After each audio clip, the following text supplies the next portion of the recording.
Hello, everyone. I'm Michael Bone. And I'm Jackson Bone. And welcome to the third episode of The Bones of Baseball, where we talk about MLB news and all things Atlanta Braves. Let's get started. Usually you say, let's do it. This is our third time of doing it, and I said it last time. I said, let's do it the first time. I said, let's do it the second time. I did something different this time. I was like, 1, 2, 3. Okay, we're going to cut all that out.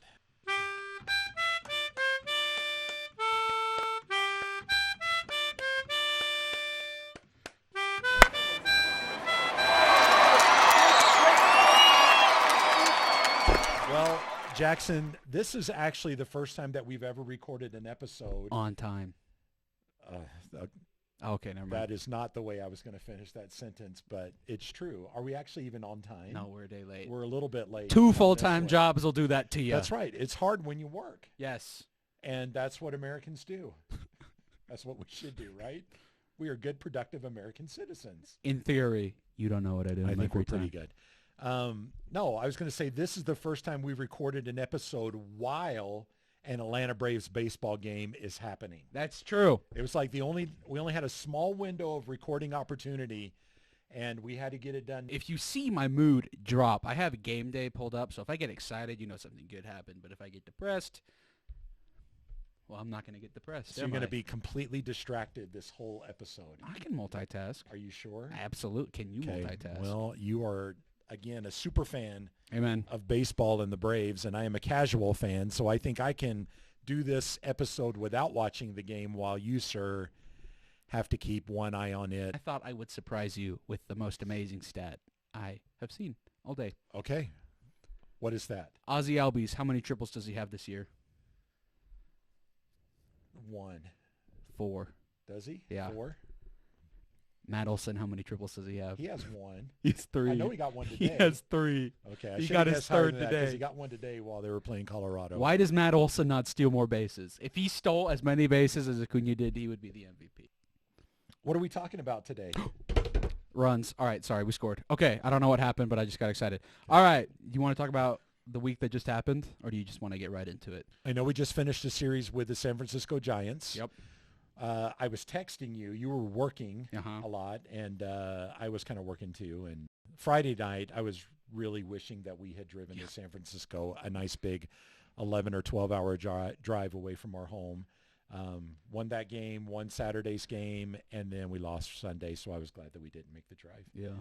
And that we didn't have a long way to come home and be sad about it while we were doing it. So anyways, we took 2 for 3 from San Francisco. Can I talk stats? Yeah. Okay, so last week when we did our episode, brought up the Chipper Jones stat. Uh-huh. Right? Don't look over here. I'm not. Where do you? I spent some time putting these stats together, like seriously. Okay, I'm not looking. Lots of cutting and pasting. Okay. I did. I'll just watch the game then. Saturday night. I'll just watch the game. So we were talking about the Chipper Jones stats, and Chipper Jones had once made a comment that we heard that said if a ball player has a combination of runs and RBIs that are 200 or above, they've had a really, really good year. Yep. And so I just did some research on that this week. How many ball players do you think right now in the MLB are on pace? Okay, on to pace. be over 200, to have that kind of Chipper Jones stat, and to have a terrific year like that? Matt Olson, for sure. Okay, you're going to name people. You can name people if you want to name people, but Matt Olson right now, isn't he at like I think 111, as of 112? even what he's done today, I think he's around 212. Yeah. Something like that right now. On pace or already? Oh, he's already over 200. Yeah. Yeah. I know Mookie Betts and Freddie Freeman for sure. Have already done it, or you think they're really close? Oh, they're on pace for it, Okay. absolutely. And who else? Acuna probably. Okay. So I'm kind of guessing that right around the 180 mark is the cutoff for a lot is of about really a good cutoff players, to be able to make that with. We've got under 30 games left in the season, don't we? I think. Yeah. So this was as of Friday night. Okay. And I think it was even right after the Braves game was over Friday night. And since they were playing in San Francisco, it was like probably the last game of the evening. So Matt Olson's on Friday night was at 209. I think right now he's like at 212 or two. He might even be at 214. Ronald Acuna was at 188 at the end of the game. So I think pretty sure he'll make it. He got 2 RBIs today too. Yeah. So that means he's over 290 now. Mookie Betts 196. So he'll make it. Freddie Freeman 193. Yep. And that's it in the National League. In the American League, we've got Shohei Ohtani. He was at 189 on Friday night. Timeout. What? Moment of silence for Shohei Ohtani's UCL. You can have mine. I'm not using it. Really? You don't need it at all? No, I don't need it. Are you kidding me? Okay. All right. Shohei Ohtani at 189. Odalis Garcia? Is that how you say his name? Adonis? Right? I don't have my glasses on. Adonis Garcia? Of the Rangers? Of the Rangers. Garcia of the Rangers. He was in the home run derby. He's at 184, and that's it. Mess that up. So 2 from the American League and 3 from the National League. I'm just curious. Do you think that you can name at least, so taking the guys out that we just took out, can you name 4 other players that you think are leading their team in the Chipper Jones stat? Runs, RBI combination. Any 4 teams. Any 4 teams? Any 4 teams, any player. 4 teams. Okay. This was as of Friday night. Okay. Don't look at the No, I'm screen. not. I can't even see the screen. When you're thinking, it looks like you're looking over here at the screen. Well, I got a couple easy ones. Bobby Witt Jr. of the Kansas City Royals. You think so? Oh, easy. They've been easy talking money. a lot about him this week, haven't they? Yeah, he's been awesome. Okay, you are right. So Bobby Witt Jr. as of Friday evening is at 154. Yeah, he's having a great year. He's having a great year, but it's still not going to hit the 200 stat. No. Okay, give me 3 more. Who do you think?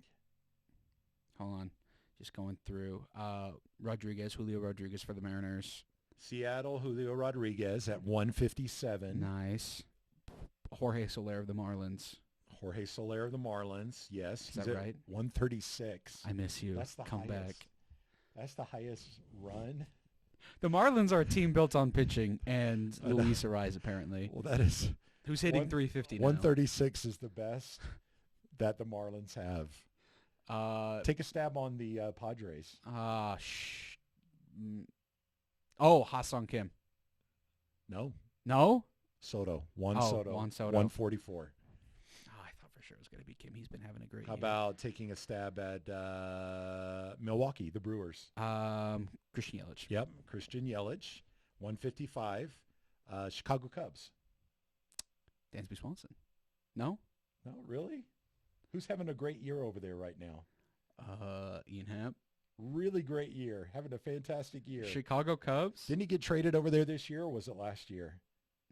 Who? Cody Bellinger. Oh, no, he didn't get traded.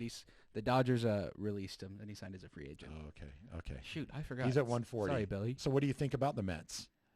It'd either be Lindor or Alonso. I'd probably say Lindor because Alonso was out for a little bit. It's actually Alonso. Alonso's at 168. So I really do think we had talked last week about how important it is to be probably like 3, 4, 5 batter in there because you've got RBI opportunities more than Acuna does. Yeah.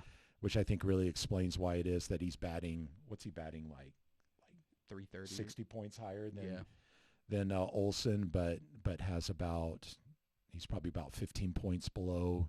No, excuse me, he's about 25 points below Matt Olson on that stat. Interesting though, I went down. So Dansby Swanson last year with the Atlanta Braves had the Chipper Jones stat of 195. Okay, he led the team. And I don't know if he led the team or not. Okay. I didn't even check that.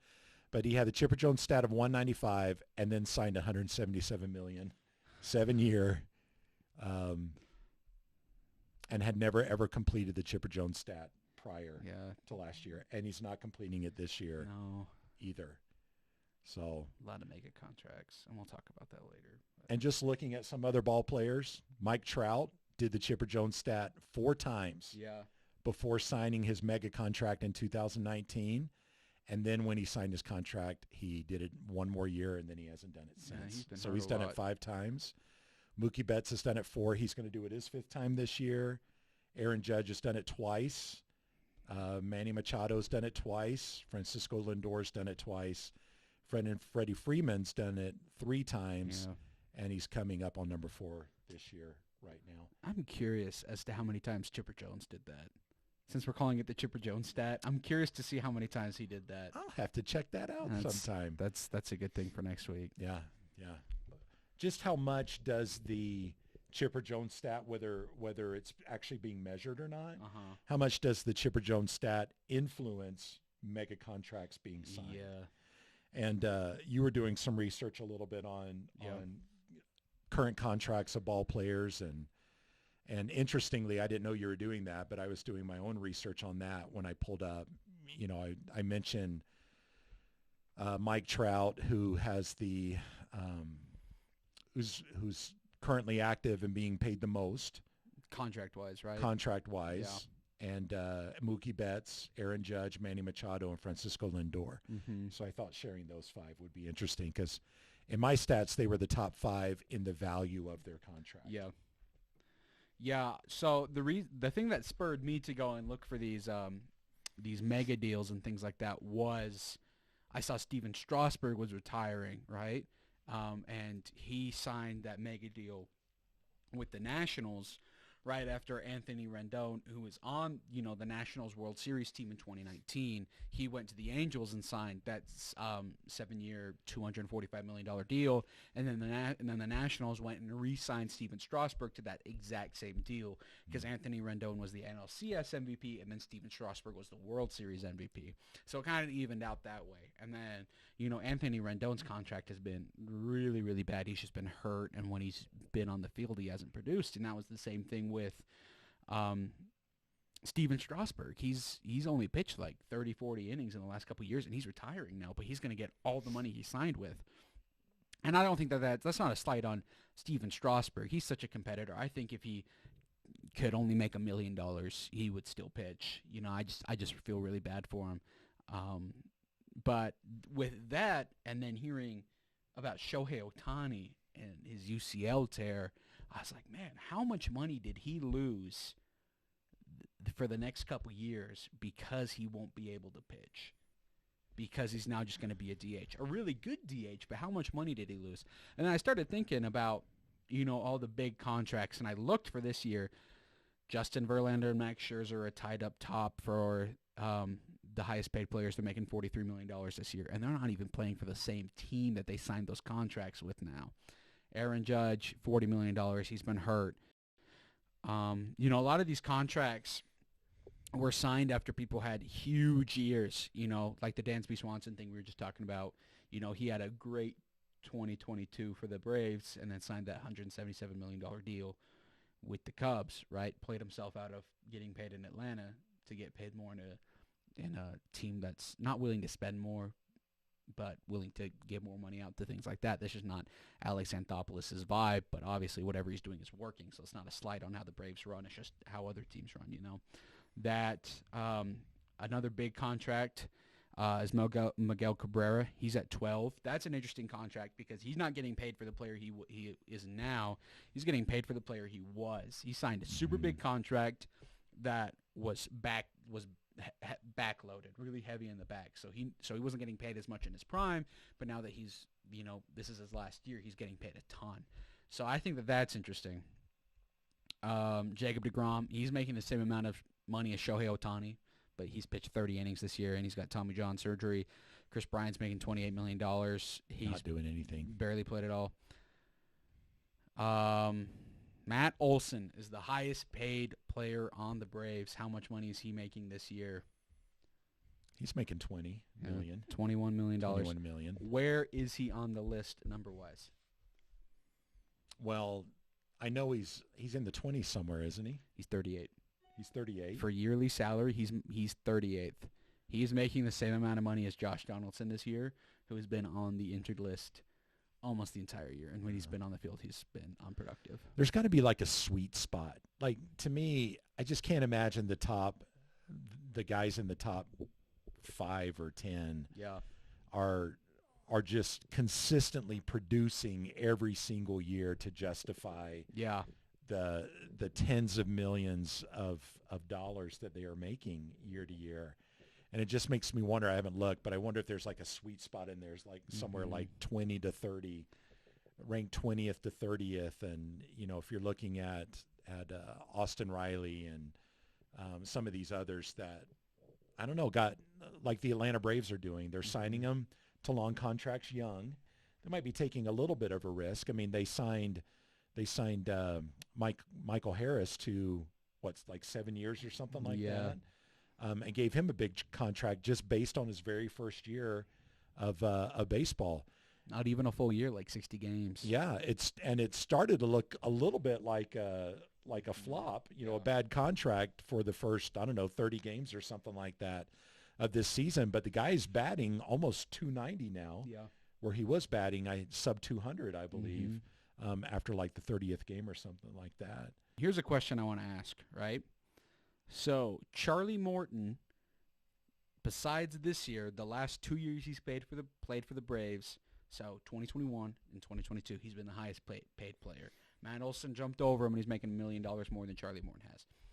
Charlie Morton, if we've paid him 3 years on 3 one-year deal contracts for $20 million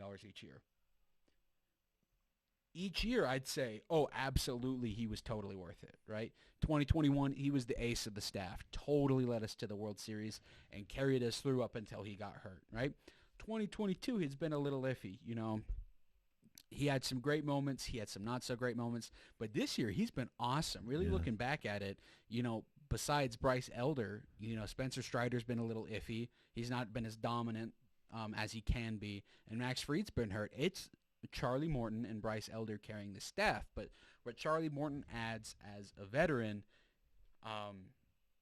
to this pitching staff makes it totally worth it. Wouldn't you agree? Yeah, I like Charlie Morton. I hope they sign him again for next season. Yeah, we have another extension that we could pick up. He's such a quiet guy, and but I still assume that he is probably a powerful influence in the dugout. I think he's probably really uplifting and inspiring to his teammates, and you know, he doesn't have pink swords that he slashes through the dugout or anything like that. He's not the cheerleader that the Braves have had in the past. But rest in peace, Guillermo Heredia. Yeah, that's right, Heredia. The reason I bring up Charlie Morton is that there are 9 starting pitchers getting paid more than he is, and the only one who has better stats than him is Garrett Cole. But he has more innings pitched, a lower ERA, and more strikeouts than every other pitcher. Yeah, does. It's Garrett Cole and then Charlie Morton. Really? Charlie Morton is having the second best year. Well, I mean, with Justin Verlander and Max Scherzer, they were hurt a lot this year, so their innings aren't as high. So what are you basing that? What are you basing that on? I looked at their stats. So stats like innings pitched, the number of innings pitched. Innings pitched, ERA, and he's strikeouts. Pitched a lot. Yep. He has a low ERA, and he has a lot of strikeouts. Yeah, he has an ERA under 3.5. He has more innings pitched than anybody besides Garrett Cole, and he has more strikeouts. Okay. Strider just won his 15th, I think. Yeah. And he's leading, I think it's the majors in win-loss, but he has just under a 3.5, I think, ERA maybe. Yeah. Something like that. Yeah, but his FIP is like 2. His what? His FIP, fielding independent pitching. That's a stat where it's like, this is what a pitcher should be pitching, but, you know, his defense or like unlucky stats and things like that. Okay, I don't know that stat very well. Well, now you do. Also, Austin Riley just hit a single at 6'4". 6'4" Braves. Yep. Okay. This is getting better and better. Our episode causes the Atlanta Braves to win. You're welcome. Let's talk about this for a second, because this grinds our nerves big time. We live 12 driving hours away from Denver, Colorado, and we are in blackout. And that is like frustrating to us as people who only get blacked out by Seattle and Denver games. But like, if you live in Atlanta or on the East Coast, it's probably not even worth it paying for an MLB TV subscription, because you're going to get blacked out almost every single game anyways. Yeah.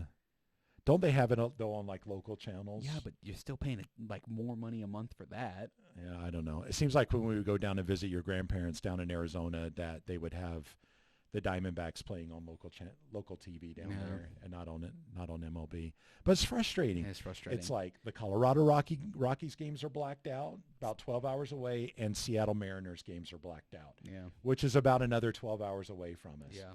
as though the MLB thinks that we are just going to be able to jump in our car whenever we want. And I will admit, we've done it. We've done it too many times just because of that. I think we've driven to Seattle 3 times to watch a series. Yeah, but San Francisco a couple times. San Francisco games aren't blacked out for us. No, but the stadium is so nice. Yeah, it's so Love nice. that stadium. But we've gone there a couple of times. But yeah, don't black out the games. If we pay for a subscription, and this goes for every single baseball fan ever. Also, ESPN, you need to change your ways, all right? Your recording is awful. We are recording on basic equipment, and we can get better recording than you guys can. And you are a multi-million-dollar recording company. Change your ways. Get good. Recording what? What do you mean? Like when they do the games, their audio is so bad, and they is it? yeah, they're like almost as bad as Apple TV Plus announcers. I don't like Apple and, TV and, Plus and announcing. game by day things. They're like, oh look, every time Max Scherzer got to 3 strikes tonight, he struck out the batter. Wow, that's a great stat. Thank you so much. The stat that annoys me about the Apple TV It's like at the ball bottom games, of the corner. the probability Yeah, it's of strikeout probability, yeah, double play strikeout probability, or hit It's like, probability. what? And it like fluctuates just a little bit, and it's like what is that all about? Where are you getting that from? I know it. He has a 29% chance of striking out right now. I think they probably just have like a lotto thing that they just roll and they just pull it out. There is a 5% chance of a kitty cat running out onto the field The rally cat. and licking the face of Matt Olson. The rally cat. The rally cat. The rally cat threat is always low. There is a chance, but never right now, zero. There's a 75% chance of Blooper falling into the lap of a little baby. I could see that happening. Yeah. I could see that happening more than like a 2% double play probability. I just don't get that. Like, have you ever sat down by somebody watching the baseball game and just elbowing you and saying, Jackson, I bet you there's a 29% probability that he's going to get a base hit right now. You're like, over under 20%. Yeah, exactly. Strikeout. You're like, I'll bet $1 on You're like- that. I'll bet but $1 it on fluctuates that. between every pitch.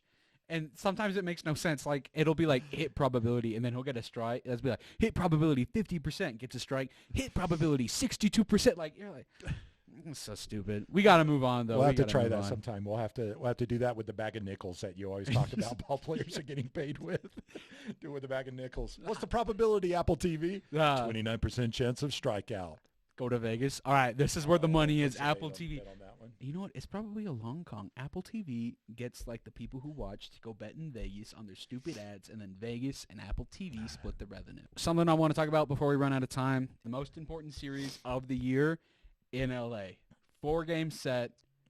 It's going to be the biggest series of the year, hands down. This is the series, in my mind, that determines who gets home advantage in the playoffs. Because I don't see, if both of these teams are playing right now into the playoffs, which I think that they will, I don't see either of these teams getting knocked out. I said that last year, but it'd be so weird to happen 2 years in a row. I see these teams meeting in the NLCS, and I see this going 7 games. I see this being just as good, if not better, than the World Series, right? So this 4-game set is going to be so crucial because if the Dodgers sweep, they'll have the series advantage. No, they'll have the series advantage no matter what. Because they cleaned our clocks at home, didn't they? Yeah, they took 2 of 3. 2 of 3. So we'd have to take, 3 of 4 to tie? How does math work? Well, you take one number and you add it to another, and it equals something. All right. That's usually how math works. You're the administrator. Go. How many games do we have to win to get the series lead? So they're playing a total. They played 3. Yeah, and we Okay, lost so 2. they're going to play a total of 7. Uh-huh. Right. The Dodgers have already won 2, and the Braves have won 1. One of those. So the Braves have to win. If they win 3 of them, then they will get The lead. 4. And it'll be 4-3. Yeah, they Okay. need to win 3 of the 4 games in order to win the series against the Dodgers. If the Dodgers sweep us, they will take the so the series lead only matters if we go into the postseason with the same record, right? With the same winning percentage. Okay. So if that happens, that's why that's so important. But if the Dodgers sweep, they'll be like 2 games ahead of us, right? So we have to go into the series and we have to win. It's that last game in San Francisco, we didn't use any of our big boys in our big boy bullpen. pieces. We sent out Colin McHugh and Michael Tonkin. We didn't use Minter, Jimenez. We didn't use Pierce Johnson, Iglesias in that one-run game. And Brian Snitker's reasoning was we want to save our pen. It's a long road trip. And I completely understand that. If we go all out in this LA series, if we use everybody, if we do, this is a postseason series in my mind. We have to be stealing bases like we've never stolen any like before. Everyone's got to be running. We have to play the best defense we have ever played. We have to pitch like we have never pitched before. They called up Darius Vines from the minors, and I think that they're going to skip. They're going to move Spencer Strider and Max Fried back a day too. So I think the Dodgers are going to get Strider, Fried, Morton, and Elder, all four. And we have to go in there and we have to shove. We have to go in and say, we are the Atlanta Braves. We are the best team in baseball. You guys are good, but we are better than you, and here is why. We don't care that you have Mookie Betts and Freddie Freeman and Clayton Kershaw. You guys are a fantastic team. You are everything we wanted to be, but now we are better than you. We are better than you now, and we have to go in and we have to prove that because we can't, it always feels like the Dodgers are just their big brother in the regular season. I mean, it was awesome in 2021 coming back and winning those games. That was so much fun. But, in the postseason, it's always, in the regular season, it's always feels like it's been a struggle. Last year, the year before, and, even the postseason the last couple of years and stuff, we just have to get over this hump. Our offense is putting up better numbers than they are. Our bullpen is putting up better numbers than they are. Our rotation is putting up better numbers than they are. But for some reason, when we go into LA, we just stink. We have to get over that hump, and we have to go and improve. We are the best team in baseball because we know it. They know it. They just have to go in and be like, hey, Dodgers fans, you need to be quiet now because we're here to play. Who do you think is going to have a really big game? I'm still going to call it. I'm going to call it for our team. I think we're going to take 3 of 4. We're going to win the series. We're going to get home field advantage to whatever games we play and to the drive-through line at McDonald's. We're going to have advantage on everything from here to Kingdom Come. Do you think players go to the drive-through line at I don't McDonald's know. after a big But who do win? you think's really who is going to put together the awesome game? Do you think Matt's going to go in there and tear it up? Do you think Austin Riley's going to pick it up? Here's my prediction.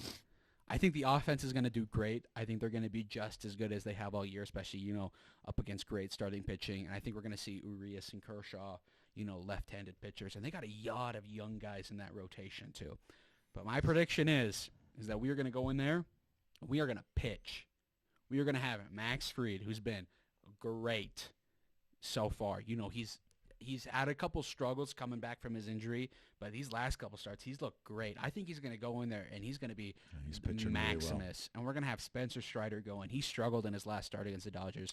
I don't think he likes that. He's going to go in, and he's going to strike out 20-plus people. I have heard Braves announcers mention at least once that Strider doesn't pitch as well when he has an extra day off. Yeah. And that's what you're kind of saying might happen to him. It's that he's going to be held back just a little bit so that he can pitch in the series. Yeah. He is a creature of habit. He does like to get on those 5 days, but I don't think that'll matter this time. I think he's going to go in there, start the first game, and hyper-focus, and he's going to go in there and Doc Holliday, Val Kilmer, I'm your Huckleberry, and just the entire game. And then I think Charlie Morton's going to show up.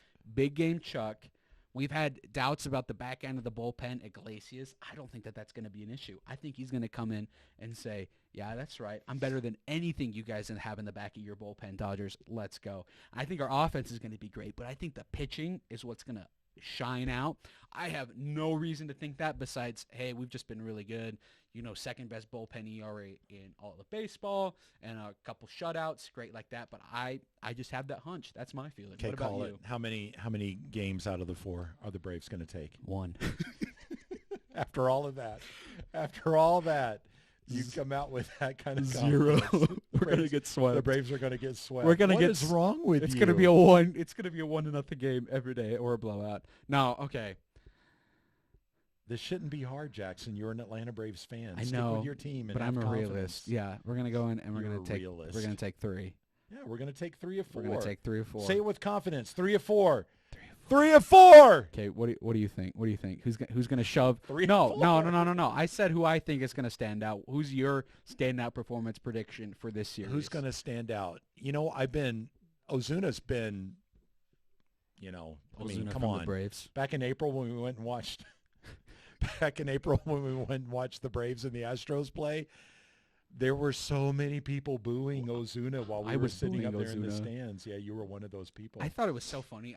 Max Scherzer went back to New York today to pitch, right? He's pitching for the Rangers, but he went to go pitch in New York. And they started booing him when they played his tribute, right? And I thought it was so funny. I was like, the Braves fans would never do that. Who would they boo that did that? And I was like, oh, wait a minute. We booed Marcelo Ozuna for like a solid 6 months. Like ending last year and the beginning of this year. I was like, oh, wait a minute. Nope, never mind. My standout guys are going to be Matt Olson. I think he is saving his home runs for Dodger Stadium. Yeah. I really do. I think he's putting them in his back pocket. Yeah. And he's going to start pulling those out. And I'm going to say 2 other people. I'm going to say Ozuna. I think he's going to have a big series. Something is making me want to say Rosario. Oh, Eddie Rosario against the Dodgers? Have you seen his stats? Does he have crazy stats against the Dodgers? Do you remember when he went 14 for 28 in the NLCS? I'm going to go Rosario. And you know what? That does not mean that the other Braves players are going to play poorly. I just think those 3 guys are going to have a good series. I can dig it. Against the Dodgers. Okay, what are they? That's the 4 batter. 4, 5, and 7. 4, 5, and 7. Yeah. It's like, man, bottom of the order. Okay, here's my last question for you about this series. How good do you think Freddie Freeman's going to be in this series? We love Freddie Freeman. I feel like he always plays super good against us now. We love Freddie Freeman. We miss you. I love Matt Olson. I love him with all my heart. We do. Date my daughter. We do. But that takes nothing away from Matt Olson, our love for Freddie Freeman. But we do like the guy. He didn't sign my hat. I think he's going to do just fine in this series. And I think the Braves are going to have to watch him. The pitchers are going to have to watch him. Maybe even more than any other player. Maybe even more than Mookie Betts. Yeah. I would agree with that, honestly. I think because he's a lefty, I wouldn't be surprised if the Braves call up Dylan Lee, too. He's been in the minors at AAA and rehabbing. He's been killing it. I think they call him up and they use Brad Hand, A.J. Minter, and Dylan Lee, and those are the Freddie Freeman guys. You're like, okay, Freddie Freeman's coming up, and like 2 guys on in the 6th, but the starter's killing it. No, we're pulling you. A.J. Minter, go in there and get Freddie Freeman. That's all we need you to do. I feel like Freddie Freeman is the guy to watch for the Dodgers on this team. All right, which will be exciting. A former Brave against the Braves. Please be nice to us. It's going to be a great series. Last shout out, Kyle Wright. He made his first rehab start. He's going to be great. If he comes back and plays like last year, going in, postseason rotation for each Strider, Morton, Wright, Elder. That's probably how I'd line it up. Ozzie Albies started his rehab and he started tonight. Yeah. I don't know what he's done.